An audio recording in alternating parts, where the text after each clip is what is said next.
이렇게 이 깨달음이 진짜인지 아닌지를 보려면 체험과는 상관없이 이게 늘 있었던 건가, 언제나 늘 있었던 건가,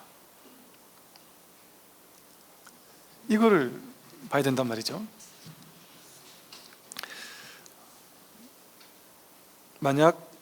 그래서 이렇게 말하죠. 만약 부처를 찾고자 한다면 다만 마음을 찾을지니 단지 이 마음 하는 이 마음이 바로 부처다. 마음을 찾는 건데 마음이 뭔데요? 마음이 뭐지? 그게 부처로 마음이라니까요. 마음이 뭐지?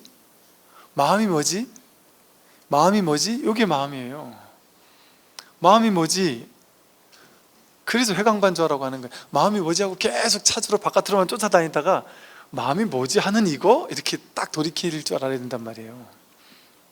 마음이 뭐지 하고 있잖아요, 이렇게. 그게 바로 마음이에요. 그게 바로 부처고.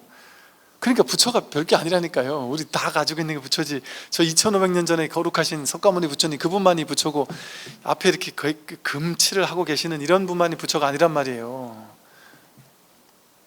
그러니까 이게 자기가 깨닫기 전에는 깨달은 사람 이러면 막 어마어마할 것 같고, 그 사람만 엄청나게 저 높은 것 같고, 나는 막 저 밑에 있는 것 같고, 막 그 사람이 대단해 보이고, 막 또 때로는 막 그 사람이 막 의지하는 마음이 너무 크고, 막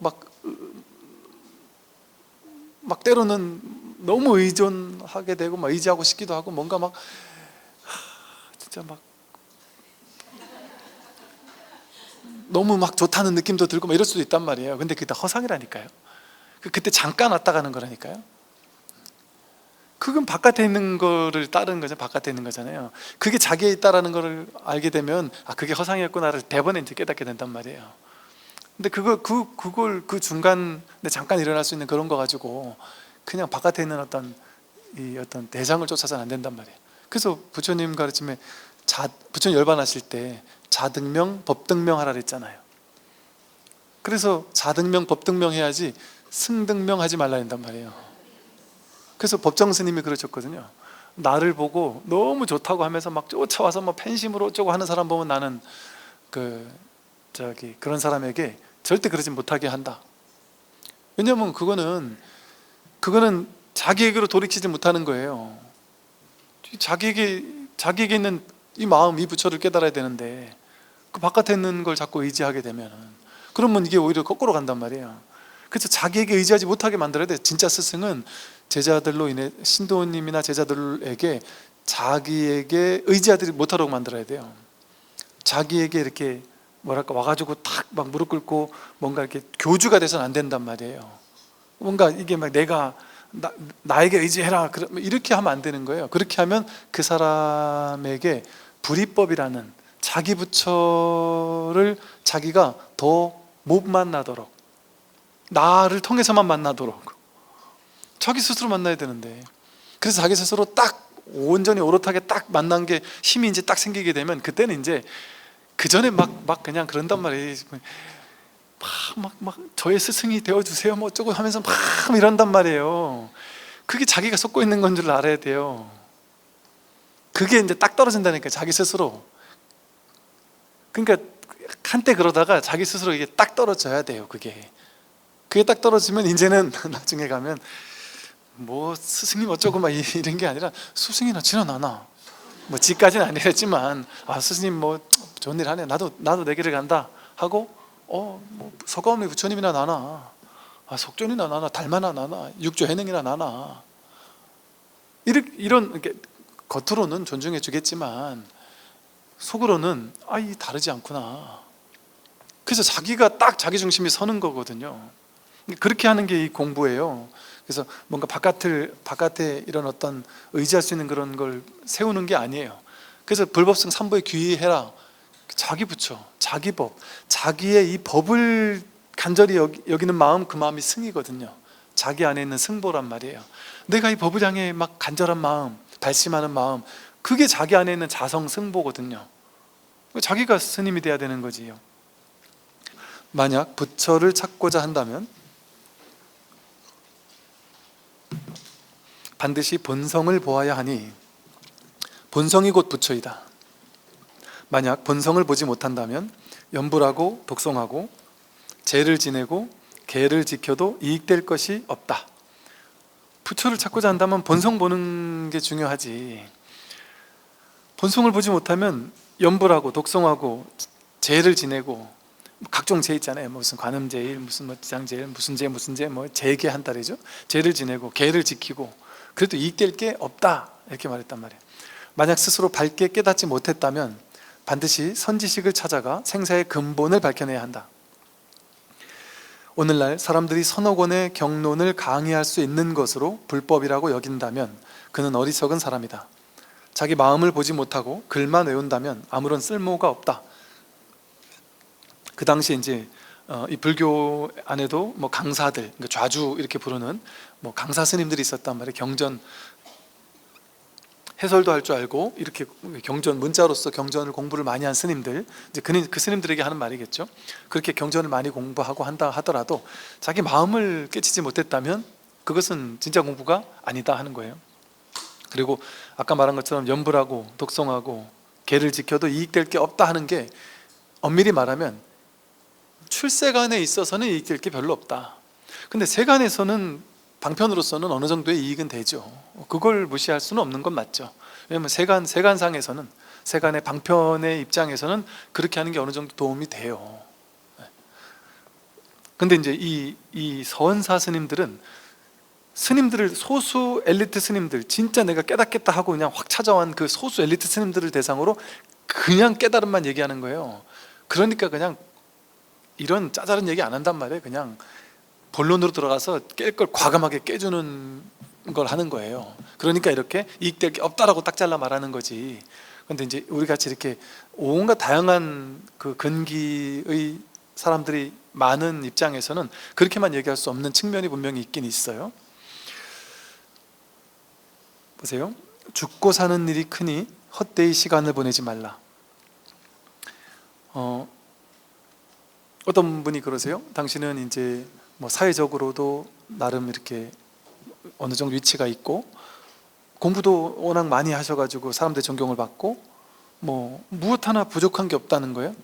무엇 하나 나는 뭐 아쉬운 게 없고 부족한 게 없고 뭐 높은 어떤 남들이 부러워하는 위치에서 자식들도 잘 컸고 남편도 훌륭하고 모든 게 다 좋아서 막 그렇게 크게 공부를 안 해도 공부가 간절하고 이런 게 막 크게 없어서 어지간하면 이 공부에 대해서 그렇게 관심이 없다 보니 없을 수 있는 사람이다 보니까, 그런데 어느 날 문득 이 약간 이런 쪽으로 공부를 하는 사람이 이제 하다 보니까 이런 거에 이제 관심이 있어서 불교 공부를 하다 보니까 너무 재밌고 너무 놀랍더래요.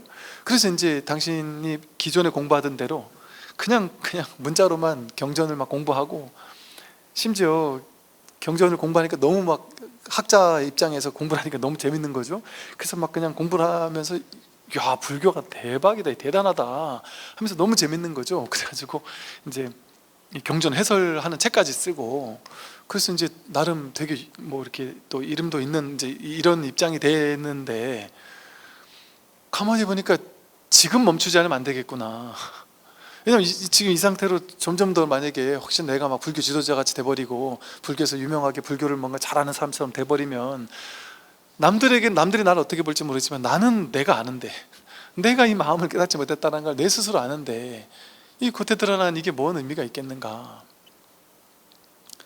그렇게 해서 이 공부를 다시금 제로에서 다시 시작하려는 그런 분들이 계신단 말이에요. 그러면서 이제 그분이 그런 말 해요. 아마도 스님, 제가 그 사회적인 조건으로 봤을 때는 제가 이렇게까지 마음을 낮추고 다시 공부할 마음을 안 냈을 수 있는데 딱 하나, 나를 공부하게 한 동력이 하나가 있었습니다. 그 뭔데요? 그랬더니 그 얘기를 하는 거예요. 나는 세상 뭐 하나 많고 부러울 게 없다는 거예요. 그래서 뭐 아쉬운 게 없으니까, 괴로움이 없으니까, 고진멸도 사성제 고성제부터가 벌써 난 괴로움이 없으니까. 그런데 한 가지가 어릴 때부터 가만히 생각해 보면 나를 발목 잡고 있었던 게 하나가 있었대요. 그게 죽음이었대요. 나는 평소에는 마냥 행복하고 잘 살다가도 죽음을 생각하면 항상 나에겐 이건 벽과도 같은, 내가 죽음을 해결하지 못했구나. 죽을 거라는 생각만 하면 두렵다는 거죠. 환자들이나 막 사람들 만나면 죽음이 너무 가까운 사람들 보면 나도 저러면 어떠지 하는 두려움이 있고, 이 죽음에 대해서 나도 늙을 수 있고 나도 언제 병들 수 있고 나도 언제 죽을지 모르잖아요. 언제 어떻게 우리가 한 방에 훅 갈 수가 있잖아요. 알 수 없잖아요. 우리 주변에 그런 사람 많잖아요. 갑자기 막 쓰러져서 보니까 병원 갔더니 막 생명유퇴한 이런 일이 언제 벌어질지 모른단 말이죠. 근데 그게 천년만년 뒤에나 오겠지라고 생각하는 것 자체가 이게 공부인의 자세가 아닌 거예요. 그래서 죽음이라는 것이야말로 놀라운 스승이거든요. 그러니까 그래서 불교에서도 죽음 명상이라는 걸 이렇게 해봐요. 자기가 지금 여기서 죽는다면 하는, 여러분이 지금 곧 죽습니다, 한두 달 남은 것 같아요 라는 만약에 선고를 받았다. 그럼 기분이 어떨까요? 그 기분이 어떨지를 생각해 보면, 혹은 지금 갑자기 말기암 판정이 못 고쳐요, 우리 손을 쓸 수 없어요, 이런 판정을 딱 받았다. 그러면 이 가슴이 그냥 무너져 내리지 않겠어요? 제가 어떤 보살님이 딸이 몸이 좀 아프다 그래서 딸을 데리고 병원에 갔더니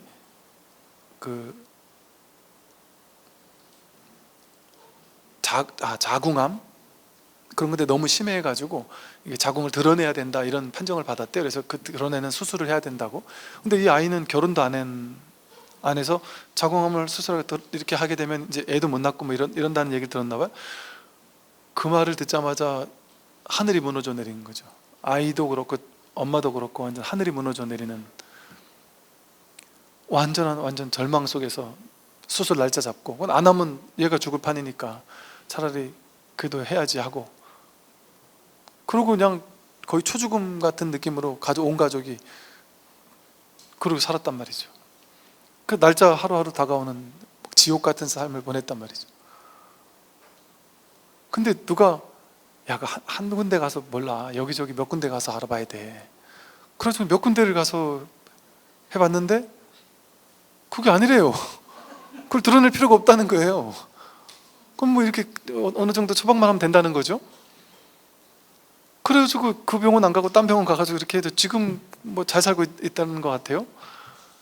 그러니까 그 순간 그 결정을 받았을 때 기분이, 얘기를 하는데 정말 리얼하게 지옥 갔다 온 사람 같이 얘기하더란 말이죠. 그 지옥이죠, 그렇게. 근데 우리가 언제 그렇게 될지 모르잖아요. 근데 그러면 그거 해결하지 않으면 살면서 행복한 일이 있어도 진정으로 행복하지 않지 않을까요? 언제 늙고 병들고 죽을지 알 수 없는 입장에서 진정으로 행복할 수가 없다니까요. 살아있으면서 달콤한 거 이래저래 즐거움을 경험한다 하더라도 그게 언제 무너질지 모르는 것이라는 걸 확실하게 안다면 어떻게 그냥 마냥 달콤한 현세를 살 수 있냔 말이에요. 이 죽음을 해결하고 가야 돼요. 내가 진짜 죽는 게 맞는지, 내가 진짜 태어난 건 맞는지, 진짜 내가 이 몸과 마음이 내가 맞는지, 진짜 내가 누군지를 확인하면, 자기 본성을 확인하게 되면 저절로 나는 태어나서 늙고 병들고 죽는 존재가 아니구나 라는 걸 깨닫게 되기 때문에 생사해탈이란 말이에요. 행사해탈. 이게 진짜 생사해탈이기 때문에 이 공부를 해야 되는 거예요. 그럼 나는 늙고 병들고 죽을 수가 없다니까요. 진정한 자기는 몸뚱이나 늙고 병들고 죽는 것이지, 불생불멸이란 말이에요. 열에 오고 가지도 않는 늘 있는 이 마음이 자기라니까. 이 마음은 모양이 있습니까? 크기가 있습니까? 뭐라고 할 만한 게 없는데도 불구하고 이렇게 작용하고 있단 말이에요. 살아서. 그게 자기의 진짜 본래 면목인 줄 안다면 죽음이 어떻게 괴롭겠어요.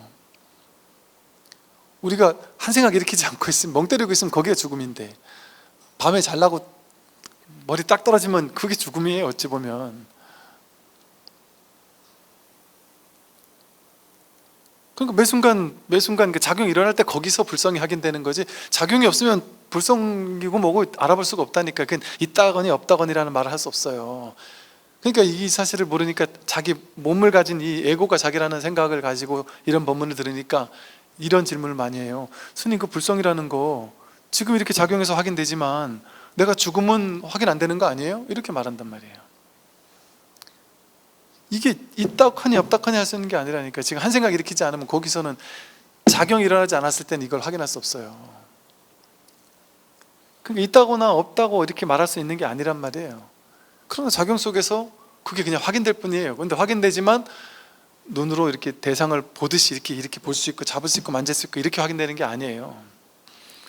이 있다고도 할 수 없고 없다고도 할 수 없는, 그러나 명백하게 이렇게 너무나도 생생하게 살아있는, 이 살아있음 깨어있음, 이걸 확인하는 거지. 그러니까 이 자리에 있으면은 이 세상, 이 현실 분별의 세계는 모른다니까요. 분별의 세계를 다 아는 게 아니에요.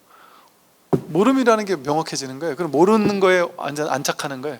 모르는 거에 안심하는 거예요. 모르는다라는 이 진실에 딱 편안해지는 거거든요. 그게 진짜 해탈이에요. 그럼 알 필요도 없고, 현실이 어떻게 되든 그럼 뭐 알아야 돼요? 내 문제가 아닌데. 그 껍데기 얘기인데, 어젯밤 꿈과 같은 얘기인데. 만약 급히 스승을 찾지 않는다면 헛되이 인생을 보낼 것이다. 불성은 자신에게 있지만 스승을 말미암지 않고는 끝내 밝힐 수가 없다. 스승을 말미암지 않고 깨닫는 자는 매우 희귀하다. 매우 희귀할 정도가 아니라 거의 불가능에 가깝다 싶을 정도로 희귀하죠. 여러분들이 이 법문을 듣잖아요. 유튜브를 통해서. 그 지구 반대편에 있는 사람들도 유튜브를 통해서 법문을 들을 수 있잖아요. 그죠? 그러다가 이 자리를 확인한다니까요. 그러면 나는 스승이 없어가 아니라 요즘엔 유튜브가 스승이라니까요.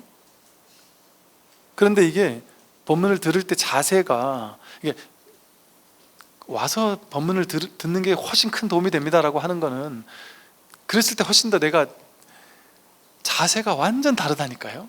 자세가, 여러분 집에서 띠릭 하고 띵동 켜주고서 혼자 막 떠들고 있을 때 이렇게 듣는 거 하고, 여기 와서 아침에 씻고 막 바르고 뭐 이렇게 타가지고 오고 막 이러면서 왔다가 또 갈 때 더운데 또 이걸 헤치고 또 가야 되는 그 힘든 일을 헤치고 여기까지 온 그 자세로, 저 보세요. 지금 조는 사람 한 명이라도 있나?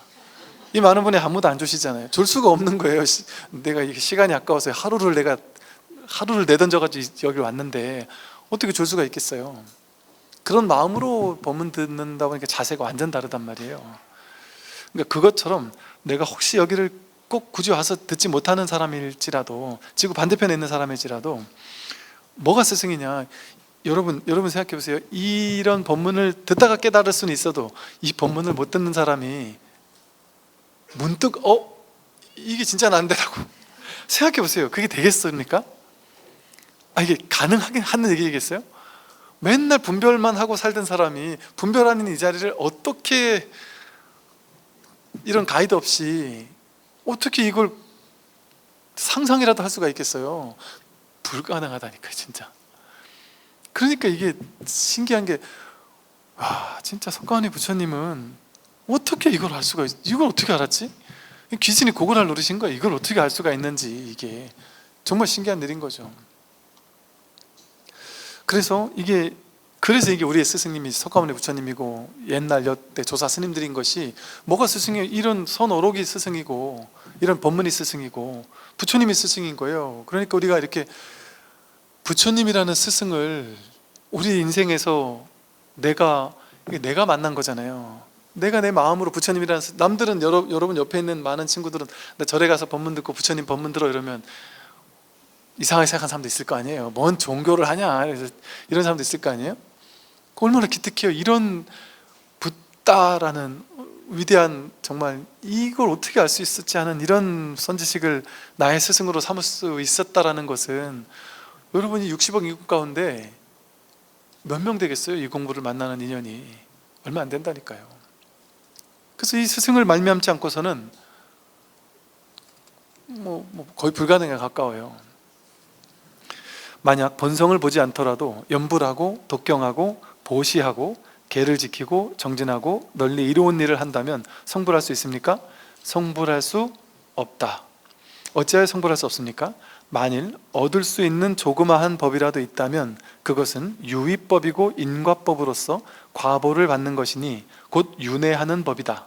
생사를 벗어나지 못하고서 어느 때 불도를 이루겠는가? 부처는 업을 짓는 사람이 아니니 부처에게는 인과가 없다 이랬어요. 염불하고 독경하고 보시하고 계를 지킨 결과로 성불하느냐? 만약에 그렇다면 염불하고 독경하고 보시하고 계를 지키는 원인 때문에 결과로서 성불한다. 그거는 인과법이잖아요. 원인을 갈고 닦아서 결과로 성불한다 이거잖아요. 근데 이 세상의 모든 것은 전부 다 인과법이거든요. 그러니까 부처님이 말씀하신 인과법이라는 건 이 세상의 유의법의 법칙이 인과법이라는 거예요. 이 세상에 생겨나고 사라지는 모든 것들, 이거는 전부 다 인과법을 벗어날 수 없다. 우리가 살고 있는 이 현실 세계는 인과법을 벗어날 수 없어요.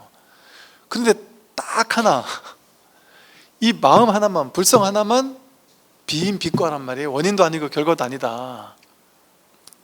어떤 이 공부를 전혀 안 하시고 그냥 뭐 기도만 하시다가 그냥 찾아오셨어요. 그래서 자꾸 기도를 자꾸 가르쳐 달라는 거예요. 그래서 저한테 와서 왜 자꾸 기도 얘기를 하세요? 저는 기도를 어떻게 하는지도 모르고, 저는 기도도 안 하는 사람이고, 그때 막 약간 혐오하는 눈동자로 어떻게 기도를 안 할 수 있느냐 이러면서, 아니 공부는 기도해가지고 그 결과로 깨닫는 게 아니에요. 이건 비인비과예요. 이랬더니 너무 충격받으면 뭔 소리를 하는, 충격도 아니에요. 뭔 말도 안 되는 소리 하느냐는, 비인비과라는 얘기는 나 태어나 들어보지 듣도 보도 못한 소리인데 불교는 인과법이지 어떻게 비인비과냐 이러면서 화를 잔뜩 내고 가셨어요. 약간 그렇다니까요. 여러분도 그렇지 않나요? 솔직히 지금은 이제 저한테 들으니까 이제 그런가 보다 하는데, 옛날에는 불교하면 인과법이지 이거 비인비과라면 그런 얘기는 들어본 적도 없다래잖아요. 근데 저는 맨날 듣는, 엊그제 도넛 입도 연문론에서도 원인도 아니고 결과도 아니다 그랬단 말이에요. 오늘 달마에서도 원인도 아니고 결과도 아니다는 얘기가 지난주도 나오고 이번 주도 또 나온단 말이에요. 이 법은 원인으로서 갈고 닦아야 그 결과가 깨닫는다. 이게 인과가 아니라니까요. 이미 깨달아 있는 거라니까요. 인과로 깨닫는 게 아니에요. 인과가 아니니까 유의 조작이 아닌가. 유의, 애씀이 있어야 된다는 거잖아요. 애쓰고 노력하는 게 있어야 그 결과 깨닫는다. 이게 유의법이에요. 유의 조작. 애쓰고 노력한 결과 깨닫는다. 이게 유의법이거든요. 근데 불법은 무의법이잖아요. 무의법. 그래서 무의법이라는 건 안 하는 게 아니에요. 유의법은 하는 거고 무의법은 안 하는 거다 이게 아니에요. 유의법은 하는 건데 무의법은 하되 함이 없이 하는 거예요.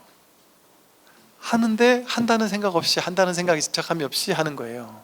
그러니까 진짜 무의법은 유의를 뭐랄까, 유의를 포함한 무의법인 거예요. 그러니까 아무것도 하지 마 이렇게만 얘기하면 그것도 틀렸어요.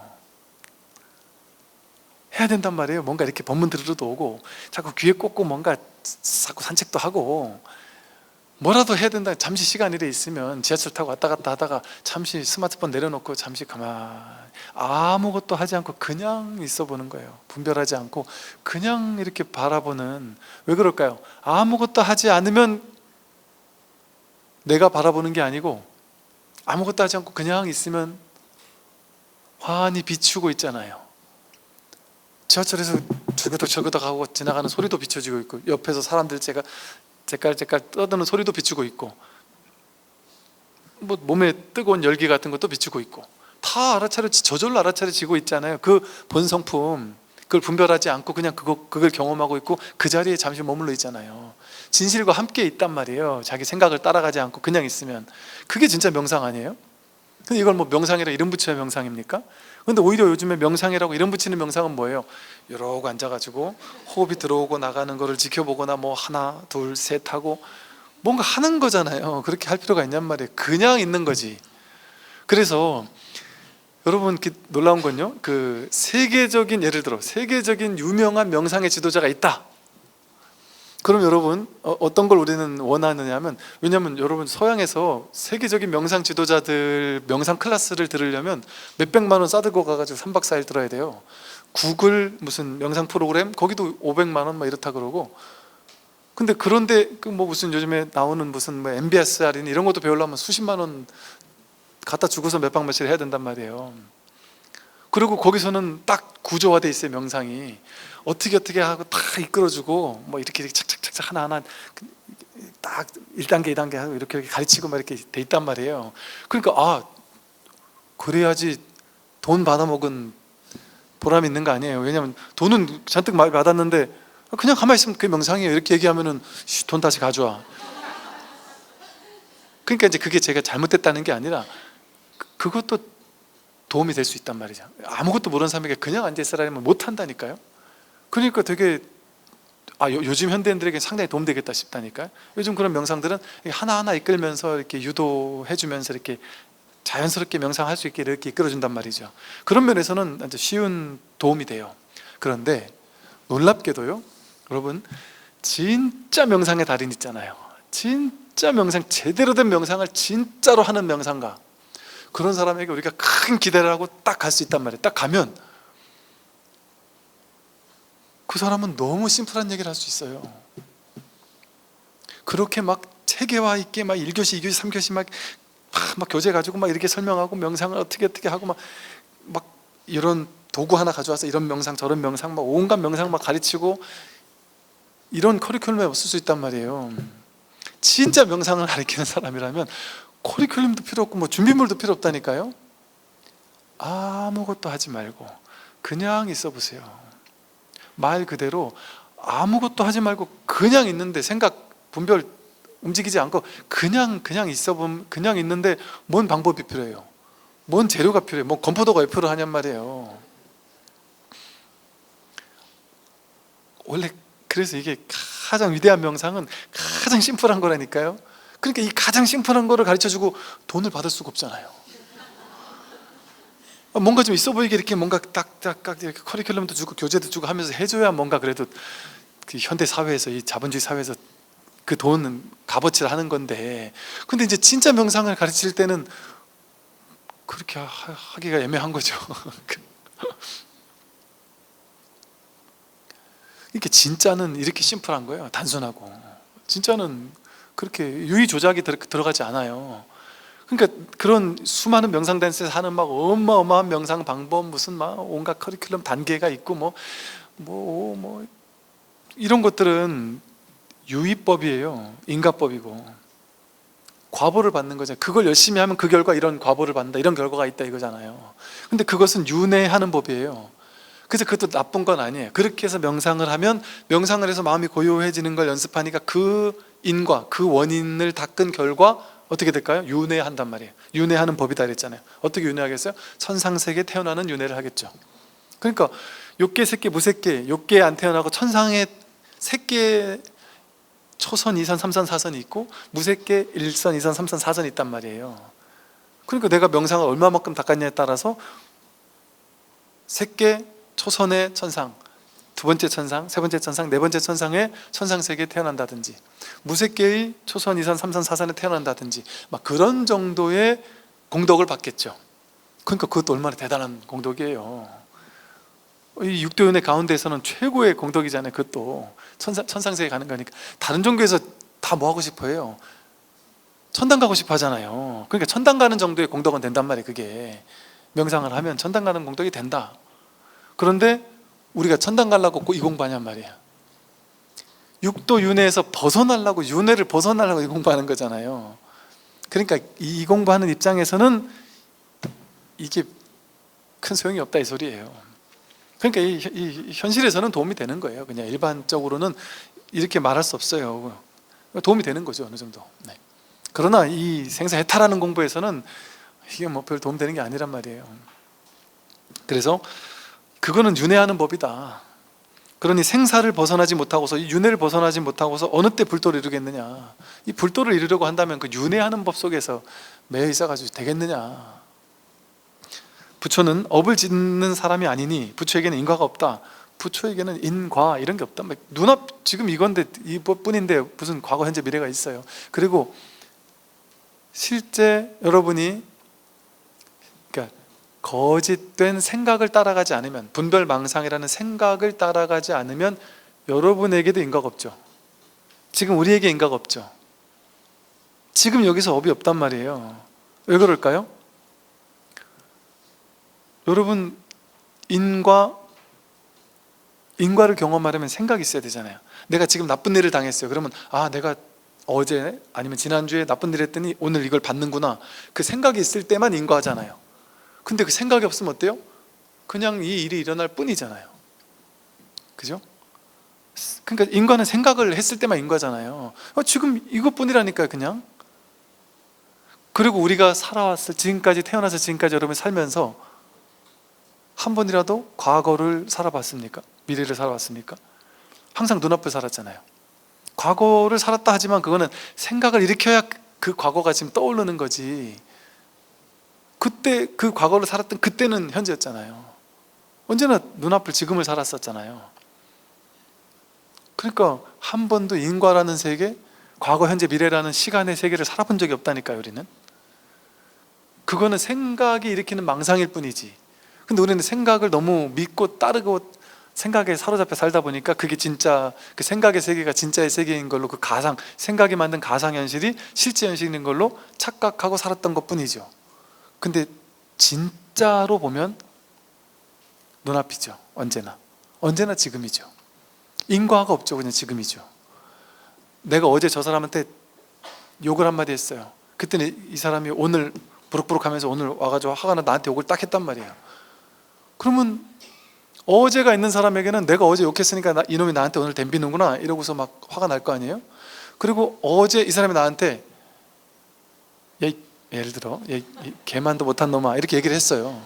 그러면 어제가 있는 사람에게는, 언어의 길이 끊어지지 않은 사람에게는 내가 개만도 못하다고 하고 화날 거 아니에요. 근데 개만도 못한 놈, 이건 욕이 아니잖아요, 사실은.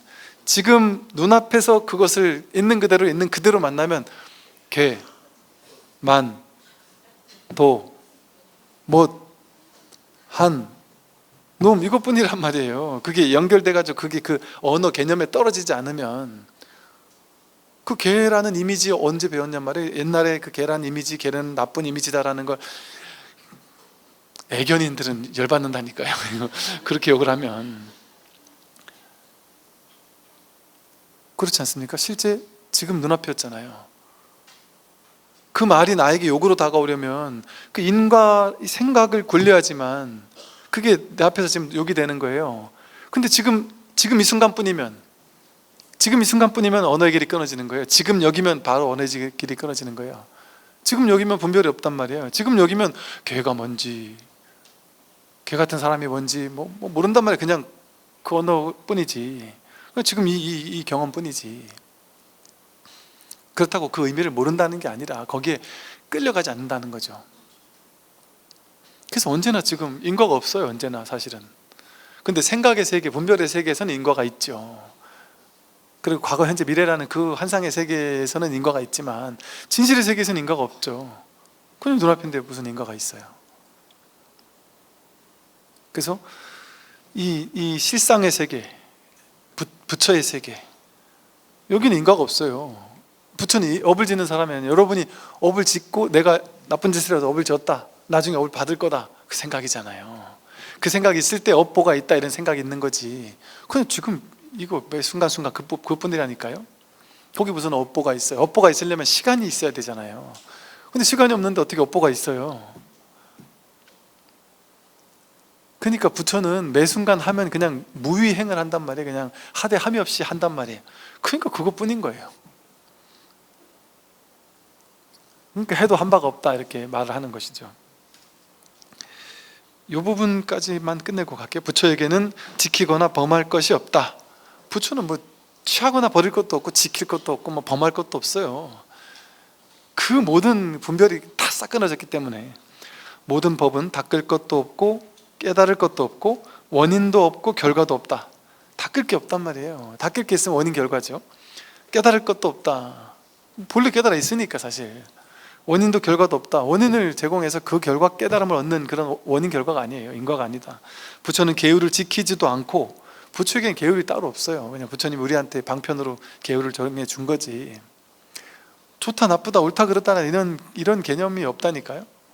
그래서 계율을 지키지도 않고, 그러면서도 그냥 항상 계율의 삶이죠. 삶 자체가. 선을 닦지도 않지만 악을 짓지도 않고, 선악이라는 그런 게 없단 말이에요. 그냥 축한받으러 사는 거예요. 매 순간순간. 정진하지도 않지만 게으르지도 않다. 정진이 따로 없어요. 그냥 사는 게 정진이지. 여러분 우리 눈으로, 요즘 현대인들의 눈으로 보면 스님 하면 우리 옛날에 그랬다면, 우리 어릴 때 스님이나 수행자 하면 아침에 새벽 3시에 일어나서 막 도량 속에서부터 막 기도하고, 아침 딱 되면 그때까지 아침 도량 막 청소하고, 아침 먹을 때가 되면 혼자서 뭐 김치 같은 거나 오신채 같은 거 다 빼고 그냥 요만큼 밥, 생식 같은 거 쌀 조금에다 김치 한 조각 먹고 아침을 딱 때우고, 점심 되면 또 기도하고 참선하다가 사시불공하고, 또 점심 되면 또 소박한 음식을 먹고, 오후에 또 딱 앉아서 명상하다가 또 산책도 하다가, 그또 오후에 또 4분 정근 2시 기도하고, 저녁 때 또 저녁 공양 소박하게 먹고 나서 저녁 또 기도하고, 밤잠도 안 자고 앉아가 참선하다가 밤도 잊고 참선하다가 잠깐 자고 일어나서 새벽 3시에 또 일어나서 참선하고, 그렇게 정진하는 게 스님 같잖아요. 그렇게 정진하는 게 진짜 스님이고 정진하는 사람 같잖아요. 근데 부처님은 어땠습니까? 부처님 그렇게 살았을까요? 부처님 그냥 잘만큼 자다가 일어나서 배고프면 닭발하러 가. 그거 아니에요. 어찌 보면 그냥 좀 거룩하게 보면 거룩하지만, 일어나서 배고프니까 제자들하고 같이 밥 빌러 갔다가 밥 오면은 밥 먹고, 손 씻고 밥 먹고, 그리고 제자들이 뭐 물어보면 대답해주고, 야 이렇게 공부 어떻게 해라 지침해주고, 또 오후에 신도님들 오시면 신도님들한테 해주고, 그리고 또 저녁 때 이렇게 산책하다가 주무신 거 아니에요. 어찌 보면 부처님이 새벽 예불, 사시불공, 4분 정근 뭐 기도비 받고 가는 곳마다 49제 천도제 하고 뭐 이렇게 했다는 얘기 들어봤냔 말이에요. 그냥 길 위를 걷다가 졸리면 자고 배고프면 먹고 사람 만나면 구제해주고, 그리고 길 위를 걷고 누워 자고, 그거 아니에요? 그러면은 우리 아까 앞전에 말한 그게 정진이라고 생각하면 부처님은 정진 안 한 걸 수도 있단 말이에요. 근데 그게 안 한 거냔 말이에요. 부처님은 그 누구보다 훌륭하게 정진하신 분이 아니겠어요? 그 누구보다 훌륭하게 정진하신 분이란 말이에요. 그러니까 선사 스님들도 그랬단 말이에요. 그냥 먹고 자고 제자들하고 같이 공부하고 대화하고 법문해주고 일하고, 그게 정진이었지 따로 정진이 없단 말이죠. 그래서 정진도 없고 그렇다고 게으름도 없는 거예요. 부처를 만드는 일이, 부처는 만드는 일이 없는 사람이다. 뭘 따로 만들 게 없어요. 그냥 만들고 조작할 게 없단 말이에요. 하되 함이 없이 하는 거예요. 그러니까 다 하면서도 만드는 일이 없고 하는 일이 없단 말이에요. 조작하는 일이 없어요. 근데 겉으로 봤을 땐 다 해요. 남들보다 더 열정적으로 해요. 그런데 그분 마음에서는 하는 일이 없단 말이죠. 부처는 부처가 아니니 부처라는 견해를 만들지 말라. 그 부처가 따로 없다니까요. 그러니까 진짜 부처가 됐다면 그 사람이 부처라고 뭐 상을 내세우고 뭐 이러겠어요?